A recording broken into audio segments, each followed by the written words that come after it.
नमस्कार दोस्तों आज का जो वीडियो है ये हमारा वीडियो है गेहूं के ऊपर, आटे के ऊपर। और इस वीडियो के बनने की कहानी भी थोड़ी रोचक है।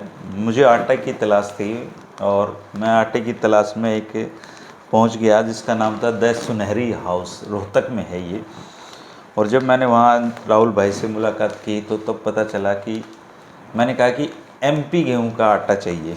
तो उन्होंने कहा कि एमपी गेहूं का आटा तो हर जगह पे ही मिलता है, आपको कौन सी गेहूं का आटा चाहिए। मैंने कहा एमपी गेहूं का। बोले नहीं, एमपी तो मध्य प्रदेश है जहाँ गेहूं होती हैं, हरियाणा में भी होती है। तो फिर उन्होंने मुझे बताया कि ये सरबती गेहूं का आटा बेचते हैं। मैं आटा लेके आया, घर पे यूज किया तो बहुत ही शानदार था, खाने में भी बहुत अच्छा है और हम घर पे वही आटा इस्तेमाल करते हैं। तो मैंने राहुल भाई को इसलिए अपने स्टूडियो में बुलाया है कि इनका जो वेंचर है इस पे बात कर सकें और हो सकता है आप में से कुछ लोग इनसे जुड़ना चाहें तो वो लोग भी जुड़ सकें। कैसे हो राहुल भाई? बिल्कुल बढ़िया सर, आप सुनाइए। ठीक है। तो एमपी का गेहूं, जी क्या है ये एमपी का गेहूं? सर, एक्चुअली ना मैं छोटी सी बात यहाँ पे हाईलाइट करना चाहूँगा कि आपने देखा होगा, आप किसी भी आटा चक्की पे चले जाइए, किसी स्टोर पे चले जाइए, हर जगह किसी के घर में चले जाइए, सब यही कहते हैं कि हमारे घर में एमपी का गेहूँ हम लेके आते हैं। व्हाइट कलर की थोड़ी रोटी होती है सिर्फ मतलब एमपी का आप गूगल करेंगे तो जितना टोटल प्रोडक्शन है उससे ज़्यादा तो दिल्ली और हरियाणा के लोग एमपी का गेहूँ खा जाते हैं, जो सो कॉल्ड एमपी का गेहूँ है। तो मुझे नहीं पता कि एमपी तो अपने आप में एक देश है। एमपी में 70 तरह की वैरायटी होती हैं। अब एमपी में जो ग्वालियर का गेहूं है वो हरियाणा के गेहूं से भी खराब है। अच्छा। फिर जब हम आगे निकल जाएंगे शिवपुरी में लोकमन वैरायटी आ जाएगी जो अच्छी होती है। फिर हम और आगे निकल जाएंगे विदिशा, अशोकनगर, सिरोही बेल्ट जिसको हम फिर आगे बोलते हैं। तो जो वो गेहूं होता है, जो अशोकनगर का गेहूं होता है, दैट इज कॉल्ड प्रॉपर शरबती। शरबती उसको बोलते हैं। जब आप उसकी रोटी खाओगे तो आपको वाकई शरबत का टेस्ट उसके अंदर मिलेगा। तो इसलिए मैं कहता हूं कि कई बार मजाक में भी कि भाई इतना तो एमपी में टोटल प्रोडक्शन नहीं है जितना पूरा 2 स्टेट खाता है, और उसके बाद एक्सपोर्ट भी हो रहा है और ऑल ओवर इंडिया वो बिक भी रहा है। तो कहीं ना कहीं कुछ ना कुछ लूप होल्स हैं। तो उन लूप होल्स पे मैंने काम किया, वो गैप आइडेंटिफाई करके उसके बाद हमने ये वेंचर शुरू किया, द हाउस ऑफ सुनहरी। द हाउस ऑफ सुनहरी में आप सुनहरी सरबती गेहूं का आटा बेचते हैं जी। और ये आटा चूँकि मैंने टेस्ट किया तो मैं कह सकता हूँ कि बहुत बेहतरीन गेहूँ आप जी गेहूँ का आटा बेचते हैं। लेकिन अभी आप दो चीज़ें हैं मेरे पास। जी। ये बड़ी शरबती जी, ये बड़ी शरबती और ये है छोटी शरबती। जी। क्या इन दोनों के आटे में भी फ़र्क है? जी, इन दोनों के आटे में भी फ़र्क है, क्योंकि मैं वही कह रहा हूँ ना कि शरबती तो एक बड़ी टर्म है। शरबती के अंदर तो आप चाहें तो 25-30 वैरायटीज़ को इंक्लूड कर सकते हैं कि ये लोटा है, ये भी शरबती है, ये 306 है, ये भी शरबती है। तो जो प्रॉपर अशोकनगर में होता है, जो बाय डिफ़ॉल्ट ऑर्गेनिक है, तो वहाँ पे ये 2 वैरायटी होती हैं। एक 1544 भी होती है, लेकिन वो हम नहीं रखते। तो ये बड़ी शरबती होती है, वो छोटी शरबती होती है। जो बड़ी शरबती का दाना होता है वो बहुत ज़्यादा गोल्डन और थोड़ा सा कंपैरेटिवली बड़ा होता है छोटी शरबती के आटे से। तो ये जो 2 वैरायटी हैं ये सबसे ज़्यादा अशोकनगर में ये होती ही अशोकनगर में। अगर मैं चाहूँ कि मैं ये वाला गेहूँ हरियाणा में ले आऊँ और यहाँ पे लगा दूँ तो ये संभव नहीं है, क्योंकि जो अशोकनगर की ज़मीन है वो टिब्बे की ज़मीन है, ऊबड़ खाबड़ ज़मीन है। जहाँ पे पानी समतल ज़मीन है, पानी खड़ा हो गया, वहाँ पे ये वैरायटी नहीं होगी। अच्छा जी, टिब्बे पे ही होती है ये सिर्फ रेतीली बैरानी खेती में ये वैरायटी हो सकती है। तो अशोकनगर कैसे पहुँचे आप इसकी तलाश में? सर मैं ना, वैसे तो मेरे से काफ़ी लोग पूछते हैं, क्यों मैंने तो पीएचडी करी है मैनेजमेंट में। तो जब मैंने पीएचडी करी तो मेरे गाइड से मेरी बात हुई, तो मैंने वैसे रैंडमली पूछा, मगर सर आफ्टर ऑल पीएचडी करके मैंने जैसे जेआरएफ भी क्वालिफाइड हूँ, तो ये था कि भाई अब असिस्टेंट प्रोफेसर लग जाना है। तो मैंने वैसे ही पूछा था सर से, मगर सर कि कोई मतलब आपने प्रैक्टिकल किया था जब आपने एमबीए करी, आपने भी नेट जेआरएफ किया? तो बोले नहीं यार, मगर अगर मैं करना चाहूँ तो अब मैं इससे जुड़ा हुआ इसलिए था क्योंकि शिवपुरी डिस्ट्रिक्ट जो है मध्य प्रदेश में, वहाँ पे हमारा खुद का फार्म हाउस है पिछले 40 साल से। अच्छा। तो मुझे एक रफ आइडिया था कि एमपी में कौन सा गेहूं होता है, कहाँ होता है और यहाँ पे उसकी अवेलेबिलिटी है या नहीं है। तो फिर मैंने वो गैप अपने गाइड से डिस्कस किया। तब उन्होंने बोला कि अगर आप बहुत ज़्यादा मेहनत कर सकते हो तो जो आपने पढ़ा है आप उसको रियलिटी में चेक कर सकते हो। तो वहाँ से ये शुरुआत हुई थी और मैं लीग से हटके कि असिस्टेंट प्रोफेसर में बन जाऊँ या जॉब कर लूँ। तो फिर मैंने सोचा कि एक वेंचर शुरू करते हैं जो सोशल सर्विस के लिए भी हो और जो लोगों को संतुष्ट कर सके कि वाकई उनको ये महसूस हो अंदर से कि हाँ अब हम शरबती गेहूँ, ऑर्गेनिक शरबती गेहूँ खा रहे हैं जो बाय डिफ़ॉल्ट ही ऑर्गेनिक है। एक अगर आप मेरे को इजाज़त दें तो ऑर्गेनिक के बारे में एक छोटी सी बात मैं और बताता हूँ। आपने देखा होगा जैसे जैविक खेती हरियाणा में भी कुछ लोग करते हैं, वो मान लीजिए 2 एकड़ में उन्होंने जैविक खेती की है तो वो उसका सर्टिफिकेट ले लेते हैं। लेकिन हमारी जो ज़मीन है वो नीचे से तो वो 2 एकड़ 15 एकड़ से जुड़ी हुई है चारों तरफ से, और उसके बीच में कोई पिलर, कोई बीम, कोई दीवार तो है नहीं, क्योंकि ज़मीन साझे की है, वो एक जैसी ज़मीन है। तो ऑब्वियसली वो जो न्यूट्रिएंट्स हैं वो सारे आपस में सेम है। आप 2 किलो को ये सोच के 2 एकड़ को कि मैं जैविक कर रहा हूँ और उसमें पूरी तरह 100% जैविक हो जाएगा, ऐसे पॉसिबल नहीं है, क्योंकि सॉइल तो वही है।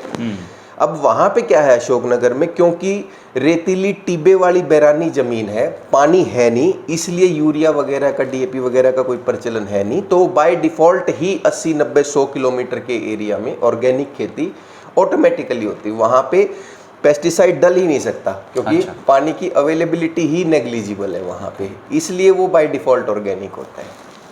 तो ये जो अभी आपने कितना समय हो गया आपको इसको शुरू किया? अभी सर हमको 1 साल पूरा हो गया है अक्टूबर में। अभी रोहतक बेस्ड है आपका ये वेंचर? जी, हमारा अभी रोहतक में स्टोर है और होम डिलीवरी करते हैं, बाकी कुरियर सर्विसेज हमारी ऑल ओवर इंडिया जाती हैं। ऑल ओवर इंडिया जाती। तो आप आटा बेचते हैं? जी सर, हम शरबती आटा हमारा मेन है, फिर हम एक पीली सरसों खरीद कर उसको 3 RPM पे उसका मस्टर्ड ऑयल निकलवाते हैं, एक वो, और एक हमारा गुड़, शक्कर और खांड, ये चीज़ें हमारी 100% शुद्ध ऑर्गेनिक है। जिनका जैसे हम शक्कर गुड़ की बात करते हैं तो उसमें ऑर्गेनिक 2 तरीके से डिफ़ाइन लोग करते हैं आजकल, कि हमने ईख में तो पेस्टिसाइड वगैरह डाला है, खाद वगैरह डाली है, लेकिन उसके बाद जो प्रोसेसिंग हुई उसके अंदर हमने कुछ नहीं मिलाया। जो हम जिस कोल्लू से लेके आते हैं उनका ईख भी ऑर्गेनिक है, लगभग 170 एकड़ में उन्होंने ईख लगा रखा है, और उसके बाद जो प्रोसेसिंग है उसमें कोई सल्फ़र वगैरह कोई ऐड नहीं होता। और लोगों की जानकारी के लिए मैं छोटी सी बात है, कई बार जैसे मेरे पास भी कस्टमर आते हैं, वो बोलते हैं बोला जी आपकी खांड तो सफ़ेद कौन है, बोला इतनी सफ़ेद खांड आवा है। तो जो असली खांड होती है, देसी खांड, वो सफ़ेद होती नहीं है, क्योंकि खांड ऑटोमेटिकली बनती तो गन्ने से, गन्ने का रस पीला है, तो खांड सफ़ेद कैसे हो जाएगी? उसमें बेसिकली सल्फ़र मिला के उसको सफ़ेद कर दिया जाता है। तो ये छोटी सी जानकारी मुझे लगा हो सकता है मैं कोई दर्शक ना पता हो, तो खांड बिल्कुल सफ़ेद कभी नहीं होती, हल्का सा पीलापन होता है उसका। अच्छा, अभी आप खांड बेच रहे हैं, शक्कर बेच रहे हैं, गुड़ बेच रहे हैं? जी, मस्टर्ड ऑयल, पीली सरसों का मस्टर्ड और 3 RPM पे निकला हुआ जी, और शरबती गेहूं का आटा बेच रहे हैं। तो 5 प्रोडक्ट आपके हो गए हैं। मैं दर्शकों की सुविधा के लिए इनका, राहुल भाई का नंबर भी वीडियो में दे दूंगा लास्ट में। आपको अगर गेहूं के बारे में कोई जानकारी लेनी है, आटे के बारे में जानकारी लेनी है, और मैं आपको बता दूं ये कोई कमर्शियल वीडियो नहीं है, क्योंकि मैंने आज तक ज़िंदगी में कोई कमर्शियल वीडियो नहीं बनाया है, ना ही मैं आगे बनाने की कोई इच्छा रखता हूँ। फिर भी राहुल भाई की तरह कोई काम कर रहा है, कोई हमारे समाज का युवा कुछ आगे बढ़ने की कोशिश कर रहा है और उसके प्रोडक्ट आपके काम आ सकते हैं, तो कोई राहुल भाई की तरह कोई और भी मुझसे संपर्क कर सकता है।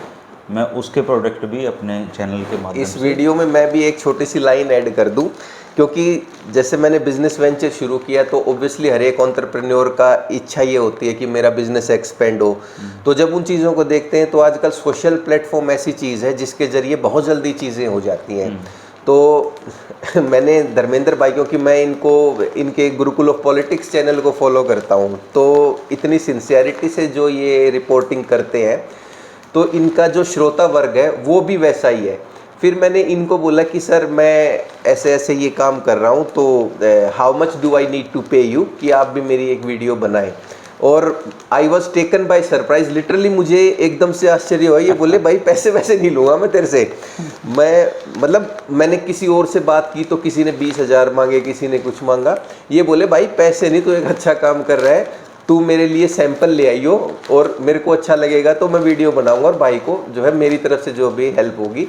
और एक और ख़ास बात बताता हूँ, मैं इनके लिए 1-1 किलो के सैंपल लेके आया, मैंने इनको दिए और मैं चलने लगा तो मेरे फ़ोन में पेटीएम बज गया कि आपके इतना अमाउंट हो गया है। तो मतलब इस छवि के लोग, इस मानसिकता के लोग ऑन अ सीरियस नोट बहुत कम समाज में है। मैं बहुत शुक्रिया करता हूँ धर्मेंद्र भाई। राहुल भाई, और मैं अपने दर्शकों को बता दूं कि अभी राजनीति तो और वीडियो हेल्थ के भी हमारे चलते रहेंगे, पर आप लोग सपोर्ट करिए जो लोग समाज में अच्छा काम कर रहे हैं उनको। अगर हम इनको सपोर्ट करेंगे तो अब देखिए पीएचडी है, ये नेट जेआरएफ है, नौकरी भी कर सकता है आराम से, लेकिन इसने कुछ नया करने की सोची है तो आप सपोर्ट करिए। और सबसे पहले तो आप सैंपल मंगा के आटा बना के खाइए। मैंने राहुल भाई को तभी अपने स्टूडियो में बुलाया है जब मैं इनके गेहूं से 100% सेटिस्फाई हुआ आटे से, और आज ही मैंने 5 किलो आटे का ऑर्डर भी इनको दिया है। तो मेरे घर पे इस्तेमाल होता है, आप करिए, आपको बहुत अच्छा लगेगा। राहुल भाई, मैं आपका नंबर दर्शकों की जानकारी के लिए लास्ट में दे दूंगा, और जिसको आप क्वेरी हो, कोई भाई को पूछना हो तो आप ज़रूर उसको। जी बिल्कुल सर, मैं तो जितने भी दर्शक देख रहे हैं मैं सबसे ये रिक्वेस्ट करता हूँ कि पूछना आपका अधिकार है, और जब तक आप पूछेंगे नहीं आप असलियत की तह तक नहीं जा सकते। तो सिर्फ मेरे से नहीं, जब भी आप कोई भी खासकर खाने की वस्तु खरीदें तो उसके ओरिजिन के बारे में ज़रूर आपको पता हो कि ये चीज़ आई कहाँ से। हमारे पास कोई भी चीज़ होती है, हम गेहूँ सीधा खेत से लेते हैं, किसी भी मंडी से नहीं लेते। उसके बाद खुद उसको सोर्टेक्स कराते हैं, खुद उसका पीसना करते हैं और उसके बाद अपनी चक्की में खुद पीसते हैं हाइजीनिकली। हमारे लड़के जब चक्की पे काम करते हैं तो उनका सिर कवर्ड होता है, ताकि मैंने ना खुद महसूस किया जब मैं चक्की पे पहले आटा पिसवाता था तो चक्की वाला कहीं पसीने में यहाँ डाल रहा है, बीड़ी पी रहा है, बीड़ी की राख भी उसके अंदर गिर रही है। तो इन सब चीज़ों को मैंने बड़ा जो है इस चीज़ में मॉनिटर किया है। तो आप जो भी खाने की वस्तु लें तो उसके ओरिजिन के बारे में ज़रूर पूछें और आकलन करें कि जो आपको बेचा जा रहा है वो कितना सही है, कितना गलत है। अच्छा, एक बार रेट और बता दीजिए आप अपने आटे का, क्या रेट है? हमारे पास 2 तरह का आटा अवेलेबल है। जो छोटी शरबती का आटा है वो 60 रुपये किलो मार्केट में मिल रहा है, मतलब हम दे रहे हैं। और एक आटा हमारा जो बड़ी शरबती का है ये 100 रुपये किलो हम मार्केट में बेच रहे हैं, और आप सबके आशीर्वाद से बहुत अच्छा रिस्पॉन्स मिल रहा है। गुड़, शक्कर, गुड़ आपका? जो गुड़ है, गुड़ सर ऑर्गेनिक गुड़ जो सिंपल है वो 110 रुपये का 1 किलो है, शक्कर 130 रुपये की और खांड 200 रुपये किलो है। एक हमारे पास स्पेशल गाजर का गुड़ भी हम बनवाते हैं, वो सिर्फ हमारे लिए बनाया जाता है, वो सिर्फ हमारे स्टोर पे मिलता है, वो 160 रुपये किलो है। उसके अंदर गाजर और घिया डाला जाता है ताकि जो शुगर पेशेंट है वो उनके लिए हेल्थ जो है बेनिफिट्स देता है। ओके, शुगर वालों के लिए गाजर का? जी, गाजर और घिया का गुड़। गाजर हो गया जी। तो दोस्तों आप मंगा सकते हैं राहुल भाई से और बात कर सकते हैं, मैं आपको नंबर दे दूंगा। शुक्रिया राहुल भाई, आपने थैंक यू सो मच गेहूं की जानकारी दी थी। ये छोटी है ना? जी, ये छोटी है जी, ये बड़ी है? ये बड़ी शरारती है। ठीक है, शुक्रिया, नमस्कार। Thank you sir.